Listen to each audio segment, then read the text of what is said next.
So, hello student, this is Abhinav Chaubey from Grace Mission School.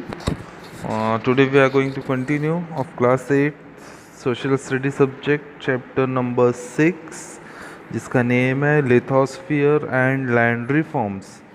अब lithosphere क्या होता है, लैंड रिफॉर्म्स क्या होता है, ये आगे कंटिन्यू देखेंगे। मैं आपको मेन पार्ट्स बता देता हूँ। बाकी आप अपने हिसाब से पढ़ेंगे। मैंने टिक कर रखा है, मैं उसकी फ़ोटो आपको भेज दूंगा पीडीएफ के थ्रू, आप उसके थ्रू देख सकते हैं।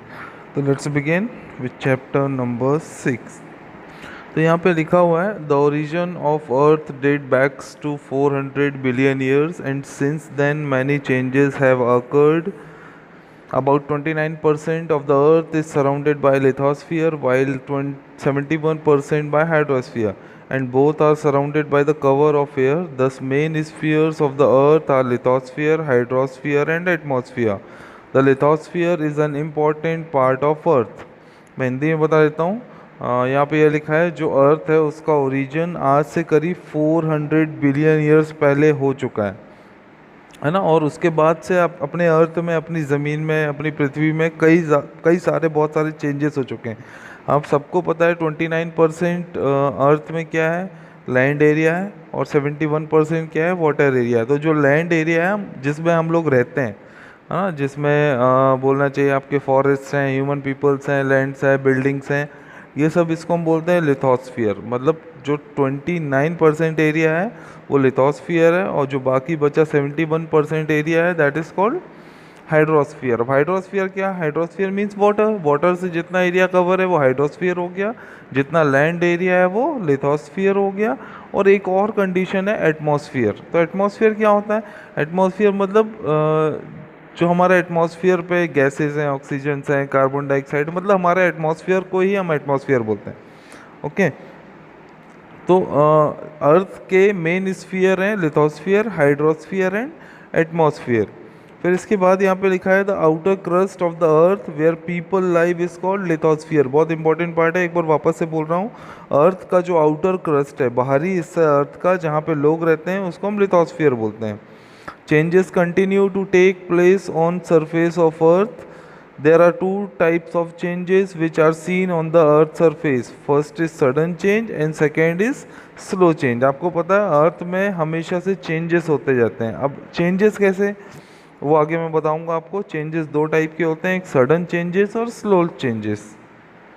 अब सडन चेंजेस किस कैटेगरी में आता है आपको पता है, जैसे वॉल्केनो का एरप्शन हो गया, ज्वालामुखी फूट गया, या फिर अर्थक्वेक आ गया, है ना, तो इसको बोलते हैं सडन। सडन मतलब एकदम से जो चेंजेस होते हैं that is called sudden changes. Second है आपका स्लो चेंजेस। अब स्लो चेंजेस क्या होते हैं, स्लो चेंजेस में कुछ नेचुरल फोर्सेस जैसे running water, wind, moving ice and sea waves, है ना, जैसे बहुत तेज़ हवा चली, तूफान आया, है ना, तो धीरे धीरे क्या होता है, स्लो चेंजेस हो जाते हैं अर्थ में। पानी बह रहा है, अब बहते बहते आपने देखा होगा पानी बहते बहते, रिवर बहते बहते ज़मीन काट देती है, तो वो भी स्लो चेंजेस में काउंट होगा। ग्लेशियर मूव करते हैं पानी में, वो भी स्लो चेंजेस हैं। समुद्र की जो लहरें हैं कभी पास में आती, कभी दूर रह जाती हैं, है ना, तो ये इसको हम स्लो चेंजेस बोलते हैं। देन उसके बाद एक मेजर टॉपिक है स्ट्रक्चर ऑफ अर्थ, अर्थ का स्ट्रक्चर। तो यहाँ पे दिया गया है कि अर्थ का structure, the scientist have divided the structure of earth into 3 part. जो साइंटिस्ट हैं उन्होंने अर्थ के स्ट्रक्चर को 3 पार्ट्स में डिवाइड कर रखा है। ध्यान से सुनना, पहला है क्रस्ट ऑफ अर्थ जिसको हम आउटर लेयर बोलते हैं, second is mental, third is core, है ना। क्रस्ट, मेंटल, कोर, याद रखना। पहले को बोलते हैं क्रस्ट ऑफ अर्थ, जिसका दूसरा नाम बोल सकते हैं हम उसको outer layer of earth. Second है मेंटल और थर्ड है कोर। कोर को हम और क्या बोलते हैं, नाइफ, NIFE, नाइफ। अब आप सबको मालूम, मैंने पहले बता रखा है, एक्सटीरियर पार्ट या फिर outer part of the earth is called lithosphere, जिसमें हम रहते हैं। जो बाहर का एरिया है that is called exterior part, बाहर के एरिया को बोलते हैं। आउटर लेयर भी बाहर के एरिया को बोलते हैं, हम उसको क्या बोलते हैं, लिथोस्फीयर। लिथोस्फीयर में क्या है, लिविंग थिंग्स रहती हैं इस पार्ट में, है ना। और ये जो स्फीयर है, जो लिथोस्फीयर है, वो किससे बना हुआ है, लाइट पोरस रॉक से। लाइट पोरस रॉक मतलब चट्टानों की एक टाइप है जिसको हम लाइट पोरस रॉक बोलते हैं, उससे लिथोस्फीयर बना है। और उसकी जो विड्थ है, लिथोस्फीयर की विड्थ मतलब अर्थ से लेके नीचे की तरफ अगर आप जाओ तो 10 से 70 किलोमीटर तक है। है ना। और इससे कॉन्टिनेंट्स और form by them, the upper layer of lithosphere is called sial. Okay, वापस से बता देता हूँ, जो लिथोस्फियर है एक्सटीरियर पार्ट या फिर आउटर लेयर ऑफ अर्थ, हम उसको लिथोस्फियर बोलते हैं। लिथोस्फियर में लिविंग थिंग्स रहती हैं। जो लिथोस्फियर बने हैं वो लाइट पोरस रॉक से बनी है, और इसकी जो विड्थ है ज़मीन से नीचे की तरफ वो 10 से 70 किलोमीटर्स तक है ना। और लिथोस्फियर के अपर लेयर को सियाल बोलते हैं। वापस से बोल रहा हूँ, the upper layer of lithosphere is called sial, SIAL, sial. Okay, जो ये सियाल है, there is a prominence of silica and aluminium mostly in this part. जो सियाल का पार्ट है इसमें मेनली क्या पाया जाता है, सिलिका और एल्युमिनियम। देन सबसे पहली लेयर क्या हो गई, लिथोस्फियर। लिथोस्फियर कौन सी लेयर से बना है, सियाल से। सियाल के नीचे अब उसके आगे लिखा हुआ है, आप टिक है, आप देख सकते हो PDF में। तो सियाल के नीचे, the layer below the sial is called sima. जो सियाल है, सियाल काई की लेयर, लिथोस्फियर की अपर लेयर को सियाल बोलते हैं। सियाल के नीचे जो एक लेयर है that is called Seema, SIMA, सीमा। ये जो सीमा लेयर है ये किससे मेनली बनी है, सिलिकॉन और मैग्नीशियम से। देन सीमा के नीचे, below the outer layer of earth lies mantle, it depth between 70 to 2900 kilometre. इसके प्रोमिनेंट मिनरल्स हैं olivine and pyroxene. The inner most core of the earth is called nife, it is also called metallic core, it is composed of ferrium and nickel. आपको एक simple सी language में मैं आपको बता दूं, जो अर्थ का अपर अर्थ क्रस्ट है ना, जो ऊपर लिथोस्फियर के नीचे वाली जो लेयर है उसको सियाल बोलते हैं। सियाल के जो नीचे वाली लेयर है उसको क्या बोलते हैं, सीमा। और सीमा के जो नीचे वाली लेयर है दैट इज कॉल्ड नाइल। बस इतना याद रखना आपको, है ना। देन नेक्स्ट टॉपिक पे आते हैं। नेक्स्ट टॉपिक में आने के पहले मैं आपको बता देता हूँ कि पेज नंबर 51 पे एक डायग्राम बना है इंटरनल शेप ऑफ अर्थ में। इसमें आपको पता चल जाएगा, देखो अपर लेयर जो अर्थ की वो सियाल, उसके नीचे सीमा, उसके नीचे नाइफ। ओके, नाइफ की स्पेलिंग यहाँ पे NIFE। उसके बाद नेक्स्ट टॉपिक है रॉक्स। रॉक्स का मतलब अब सबको पता है, रॉक्स का मतलब होता है चट्टान। इसके बारे में पढ़ लेते हैं। All the substance which form the crust of earth are called rocks. The word rock means hard material such as granite and soft material such as soil. Both go in the formation of rock. The rock are composed of one or more minerals. There are three type of rock as per formation. First is igneous rock, second sedimentary rock, and third is metamorphic rock. तो इसका मतलब ये है, सभी substance जिससे अर्थ की crust बनी है, अर्थ का अपर लेयर बना है, उसको हम रॉक बोलते हैं। रॉक का मतलब होता है हार्ड मटेरियल जैसे कि ग्रेनाइट, या सॉफ्ट मटेरियल जैसे कि सॉइल, दोनों मिल के एक रॉक को बनाते हैं, है ना। अब वो बोल रहे हैं जो रॉक होते हैं वो एक या एक से ज़्यादा मिनरल से मिलके बना होते हैं। एक या एक से ज़्यादा मिनरल्स मतलब जैसे मैंने आपको बताया, ग्रेनाइट भी मिनरल्स हैं और भी कई दूसरे मिनरल्स मिलके एक रॉक बना देते हैं। अब वो बोल रहे हैं रॉक की फॉर्मेशन के हिसाब से रॉक 3 टाइप के होते हैं, igneous rock, sedimentary rock and metamorphic rock. सबसे पहले देख लेते हैं इग्नियस रॉक क्या होता है। यहाँ पे लिखा है, these rock are the primary rock of the earth crust. These rock are formed by hot molten rock material in the internal part of earth. When this molten matter cools and harden in and on the crust, it forms a rock known as igneous rock. When the molten matter cools slowly, it forms igneous rock known as granite. The granite is commonly used as a building material. Okay, तो ये जो igneous rock होता है primary rock of earth होती है। तो ये rock कैसे बने, ये रॉक्स देखो यहाँ पे लिखा हुआ है, this rock are form by hot molten rock material. Hot molten rock material मतलब ज़मीन के अंदर आपको पता है बहुत ज़्यादा टेम्परेचर होता है, बहुत गर्म होती है ज़मीन, तो उसके नीचे क्या होता है बहुत सारे मटेरियल्स, बहुत सारे मिनरल्स पिघले फॉर्म पे होते हैं, मोल्टन फॉर्म पे होते हैं। तो ये जो अर्थ के बाहर निकलते हैं तो बाहर निकल के बहुत जल्दी ठंडे हो जाते हैं, और ये इनको हम जैसे ही बाहर निकल के जब ये ठंडे होते हैं, आपने देखा होगा बहुत अजीब टाइप की चट्टानें आपने देखी होगी, तो ये जब लिक्विड फॉर्म पे बाहर निकलते हैं, मोल्टन फॉर्म पे, तो बाहर निकल के एक रॉक का फॉर्मेशन हो जाता है, मतलब एक चट्टान बन जाती है, ठंडे होके रॉक हो जाते हैं। और मेनली मटेरियल जो इग्नियस रॉक जो होता है, मेनली बोलना चाहिए बनता काहे से है, ग्रेफाइट से। और ये ग्रेफाइट किस काम आती है, बिल्डिंग मटेरियल बनाने के लिए। वही कंडीशन इसके आगे लिखी है कि समटाइम्स ये मोल्टन मटेरियल कभी कभी क्या, एक अर्थ में एक दरार पड़ती है, क्रैक होती है और उससे बाहर निकलता है, जैसे मैंने अभी बताया, बहुत जल्दी ठंडा होता है और रॉक बन जाता है। इसको हम क्या बोलते हैं, बसाल्ट। ये पेज नंबर सेम 52 ऊपर की तरफ मिल जाएगा आपको।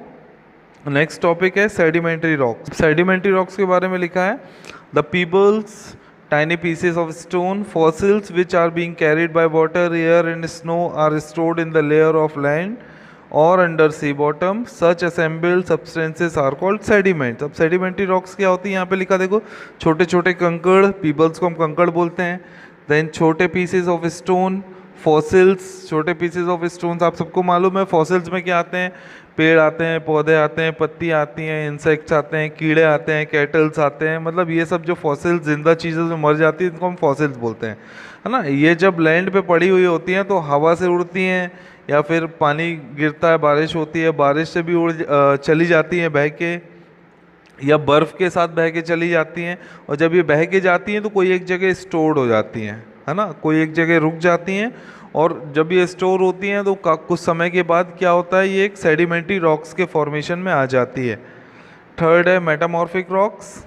When the shape and colour and the characteristic of igneous and sedimentary rocks due to internal heat and pressure completely get changed, then these completely changed rocks are called metamorphic rocks. Marble from limestone, quartzite from sandstone, slate from clay, graphite and diamond from coal are made. These rocks are very hard and granular. अब ये बोल रहे हैं metamorphic rock क्या होता है, कि जब मैंने आपको बताया, जब इग्नियस रॉक और सेडिमेंट्री रॉक प्रॉपर बन जाते हैं, उसके कुछ समय के बाद जब इनका पूरा शेप, कलर, साइज बिल्कुल इंटरनल हीट, मतलब ऊपर की अंदर से जो गर्मी आती है अर्थ लेयर से वो, और जो ऊपर से सूरज की गर्मी आती है वो, है ना, इनके थ्रू जब ये प्रॉपरली हीट होके ये रॉक्स तैयार हो जाते हैं तो हम इनको क्या बोल देते हैं, metamorphic rock. Then next topic है आपका लैंड फॉर्म्स। लैंड फॉर्म्स मतलब ज़मीन का फॉर्मेशन कैसे हुआ, तो यहाँ से पढ़ेंगे सेम पेज नंबर 52 पे। The land forms as per formation process and unique characteristic can be classified into 3 categories. Land forms 3 categories के अंदर क्लासिफाइड है। पहला माउंटेन्स, दूसरा प्लेट्यू, तीसरा प्लेन्स। माउंटेन्स आप सबको पता है, पहाड़ों को माउंटेन्स बोलते हैं, ये पैरा आपको पूरा पढ़ना है। प्लेट्यू क्या होता है, प्लेट्यू मतलब पहाड़, जिसको आप प्लेट्यू का मतलब होता है पठार। पठार को हम क्या बोल सकते हैं, एक मतलब माउंटेन जैसी तो नहीं होती, माउंटेन मतलब बहुत ऊंचे पर्वत जिसको बोलते हैं, और जो छोटी छोटी जो पहाड़े होते हैं बहुत छोटे छोटे पठार, इनको हम प्लेट्यू बोलते हैं। थर्ड होता है प्लेन। प्लेन मतलब जहाँ पे हम रहते हैं, जहाँ पे हम खेती कर सकते हैं, वो प्लेन एरिया से आपको अपने आप से पढ़ना है। Then changing land forms. Changing land forms मतलब लैंड फॉर्म्स कैसे चेंज होते हैं, कैसे पहाड़ बनते हैं, कैसे प्लेट्यू बनते हैं, कैसे माउंटेन्स बनते हैं, कैसे प्लेन्स बनते हैं, यहाँ पे लिखा है। आपको यहाँ पे सिर्फ मेन पॉइंट्स पढ़ना है, मैं पीडीएफ भेज दूंगा जो ठीक है वो। The internal power generate 2 type of movements. पहला मूवमेंट है horizontal and vertical, second vertical. They can be classified into 2 group. First है लॉन्ग टाइम और स्लो अर्थ मूवमेंट, सेकेंड है सडन और फास्ट अर्थ मूवमेंट। अब देखो मैं आपको बहुत सिंपल तरीके से बता देता हूँ कि चेंजिंग लैंड फॉर्म्स 2 टाइप से मूवमेंट होता है। पहले ग्रुप में डिवाइड है, उन्होंने बोला लॉन्ग टाइम और स्लो मूवमेंट। लॉन्ग टाइम और स्लो मूवमेंट मतलब बहुत स्लो जैसे कुछ काम होते हैं, बहुत स्लो जैसे कोई ग्लेशियर है, या आप कहीं पर हो और बहुत रोज़ धूल उड़ती है ना, रोज़ तूफान आता है, तो क्या होता है, वो जो धूल उड़ती है वो जाके एक जगह इकट्ठा होते कई सालों के बाद, मतलब अराउंड 100-200 ईयर्स के बाद, वो जितना भी पीबल्स हैं, स्टोन्स हैं, विंड के थ्रू जो धूल उड़ती है, डस्ट उड़ती है, वो एक रॉक के फॉर्मेशन पे हो जाएगा, या फिर एक छोटा सा प्लेट्यू के फॉर्मेशन में हो जाएगा, तो इसको हम सडन चेंजेस, सॉरी, इसको हम स्लो चेंजेस बोलते हैं। सेकेंड है सडन और फास्ट अर्थ मूवमेंट। अब सेकेंड सडन और फास्ट अर्थ मूवमेंट में क्या आ जाएगा, जैसे अर्थक्वेक होता है ना, जब अर्थक्वेक आता है तो सडन चेंजेस हम इसको बोल सकते हैं। अर्थक्वेक आता है तो क्या होता है, माउंटेन्स जो होते हैं वो कभी कभी प्लेन्स में बदल जाते हैं, या प्लेट्यूज होते हैं वो कभी कभी प्लेन्स में बदल जाते हैं, है ना। जो बोलना चाहिए, जो रिवर्स की जगह होती है, रिवर्स भी अपनी जगह से दूसरा रास्ता चेंज कर लेते हैं, तो ये क्या सडन चेंजेस है जो जल्दी जल्दी होते हैं। तो ये पेज नंबर 53 आपको अपने आप से पढ़ना है। मैं नेक्स्ट टॉपिक पे आ जाता हूँ। तो नेक्स्ट टॉपिक पे देखो, यहाँ पे पेज नंबर 54 पे वो बोल रहे हैं events are called sudden line changes. मैंने आपको बताया जो अर्थक्वेक और वोल्केनोस होते हैं, तो वोल्केनो और अर्थक्वेक के बारे में लिखा है, मैं आपको बता देता हूँ। वोल्केनो, आप सबको पता है, the volcano is the prominent among agents which cause sudden changes on the earth. The volcano is a round hole और an open vent on earth. आप सबको पता है कि जो वोल्केनोस होते हैं वो माउंटेन से निकलते हैं, और एक राउंड होल और ओपन वेंट होता है अर्थ पे, मतलब ऊपर की तरफ, है ना। The extremely hot gases, liquid hot water, pieces of rock, ash, smoke comes out from the interior of the earth from this whole.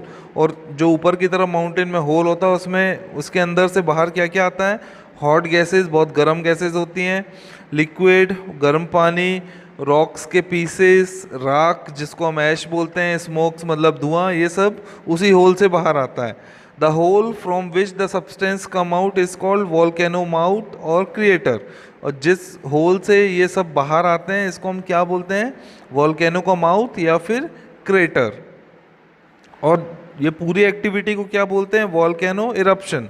Volcano eruption मतलब जहाँ, मतलब वोल्केनो से जो क्या बोलते हैं, लावा इरप्ट होता है ना, तो वोल्केनो इरप्शन से क्या निकलता है, लावा। तो पूरी प्रोसेस वही है, बस इतना ही पढ़ना है। फर्स्ट पैरा बस। सेकेंड टॉपिक देख लो, टाइप ऑफ वोल्केनो। वोल्केनो कितने टाइप्स के होते हैं। फर्स्ट है एक्टिव वोल्केनो। एक्टिव वोल्केनो जो एक्टिव है, पूरा पैरा पढ़ लेना, बहुत ईजी है। The volcano which frequently erupt are called active volcanoes. The Etna and the Stromboli volcanoes of Italy are the example of it. मतलब एक्टिव वोल्केनो वो बोल रहे हैं जो फ्रीक्वेंटली, मतलब बार बार इरप्शन करते हैं, बार बार लावा फेंकते हैं, वो एक्टिव वोल्केनोस हैं। वो बोल रहे हैं इटना एंड स्ट्रैम्बोली वोल्केनोस जो इटली में है, वो एग्जाम्पल है एक्टिव वोल्केनोस के। सेकेंड है स्लीपिंग और डोरमेंट वोल्केनोस। स्लीपिंग और डोरमेंट वोल्केनोस मतलब जो वोल्केनो, देखो यहाँ पे लिखा है there are the volcano which are frequently erupting earlier but sometimes may suddenly erupt. These are called half active or dormant volcano. The Vesuvius of Italy is an example of dormant volcano. मतलब in the topic वो बोल रहे हैं sleeping और dormant volcano, मतलब ये जो volcano होते हैं वो पहले कभी मतलब बीच बीच में कभी इरप्शन करते हैं और कभी नहीं करते हैं, है ना। तो हम इसको क्या बोलते हैं, स्लीपिंग और dormant volcano.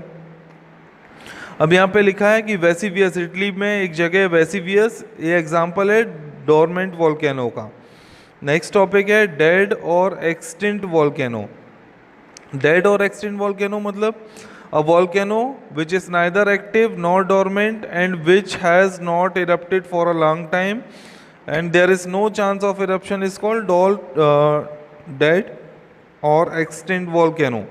The mountain Kilimanjaro of Africa is an example of such volcano. तो वो बोल रहे हैं डेड और एक्सटिंक्ट वॉल्केनो मतलब जो वॉल्केनो पहले एक्टिव थे लेकिन पिछले काफ़ी सालों से इन्होंने कोई इरप्शन नहीं किया है और ना ही इरप्शन का कोई चांस है, तो इसको हम क्या बोलते हैं, डेड और एक्सटिंक्ट वॉल्केनो। कुछ एग्जांपल दे दिया है, वो बोल रहे हैं द माउंट किलिमंजारो अफ्रीका में, ये एग्जांपल है ऐसी वॉल्केनो का। अब यहाँ पे एक पार्ट और लिखा है, मोस्ट इंपॉर्टेंट पार्ट है, ये आपको पढ़ना है, समझना है। Most of the volcano are found near the coastal regions of Pacific Ocean and in the continental regions, hence the region is called the ring of fire because of many active volcano in it। वो बोल रहे हैं ज़्यादातर जो volcanoes हैं वो Pacific ocean के coastal areas में हैं और कॉन्टिनेंटल रीजन्स में है, इसीलिए इन एरिया को क्या बोला जाता है, रिंग ऑफ फायर। क्यों, क्योंकि यहाँ पे बहुत सारे एक्टिव वॉल्केनोस हैं। इसके बाद एक टॉपिक है effect of volcano on human life. ये आप अपने आप से पढ़ लोगे क्या इफेक्ट होता है ह्यूमन लाइफ में। कभी कभी वॉल्केनो ह्यूमंस के लिए बहुत अच्छा है, कभी कभी बहुत ज़्यादा डिवास्टिंग है। कैसे अच्छा क्यों है? जब वॉल्केनोस बहता है ना, जब लावा इरप्ट होता है तो लैंड जो होता है वो फर्टाइल हो जाता है, मतलब जो बंजर ज़मीन होती है उसमें फर्टिलिटी वापस आ जाती है। और कभी कभी क्या होता है, ह्यूमन वेजिटेशंस होते हैं, जैसे जानवर होते हैं, खेती करते हैं ह्यूमन, लोग रहते हैं शहरों में, बिल्डिंग्स हैं, गाड़ियाँ हैं, इन सब के ऊपर जब लावा जाता है तो बहुत ज़्यादा डिवास्टेटिंग होता है। तो दोनों कंडीशन में लावा एक जगह पॉजिटिव कंडीशंस रखता है, दूसरी जगह नेगेटिव कंडीशंस रखता है। सेकेंड पार्ट है अर्थक्वेक। अर्थक्वेक का मतलब सबको मालूम है। देखो, the word earthquake is made up of two words, earth and quake, which means shaking of earth. As we throw a piece of stone in a peaceful water, suddenly ripples appear are all around. Similarly, when the earth crust suddenly vibrate or shake, the waves spread it all around. We call it earthquake. अब earthquake क्या होता है? देखो वो बोल रहे हैं earthquake का मतलब, एग्जांपल आप ऐसे समझ लो कि एक शांत कहीं पे पानी भरा हुआ है और आपने एक छोटा सा स्टोन उठाया, उस पानी में आपने फेंक दिया, तो उसमें गोल गोल कलर के आपने देखा होगा रिपल्स बनते हैं, है ना, और वो वाइब्रेशन लास्ट तक जाती है गोल गोल। कभी आजमाना है इस चीज़ को। सेम कंडीशन अर्थक्वेक में क्या होता है, जब अर्थ के इंटरनल पार्ट्स होते हैं, है ना, जब अर्थ की क्रस्ट में कुछ वाइब्रेशन होती है, कुछ शेक्स होता है, तो चारों तरफ इसकी वाइब्रेशन फैलती है और उससे अर्थक्वेक आ जाता है ना। जहाँ पे पहले भूकंप आता है, सबसे पहला अर्थक्वेक जहाँ पर आता है हम उसको एपिसेंटर बोलते हैं, है ना। और जहाँ पे the place exactly over focus where the wave of earthquake are felt firstly is called earthquake center। और जहाँ पे सबसे पहली वेव अर्थक्वेक की आती है उसको हम क्या बोलते हैं, earthquake centre. Why earthquake occur, फिर उसके बाद अर्थक्वेक आर यूजफुल, ये आपको अपने आप से पढ़ना है, कोई प्रॉब्लम नहीं होनी है। फिर इसके बाद पेज नंबर 56 में earthquake are harmful also, earthquake are useful also, ये आप अपने आप से पढ़ लेना, कोई दिक्कत नहीं होगी, कहीं से कोई भी प्रॉब्लम नहीं होनी है आपको। मैं इसके exercise, question, answer, filling the blanks सब आपको PDF फॉर्मेट में करूँगा। ओके, तो अंडरस्टैंड इट। Thank you.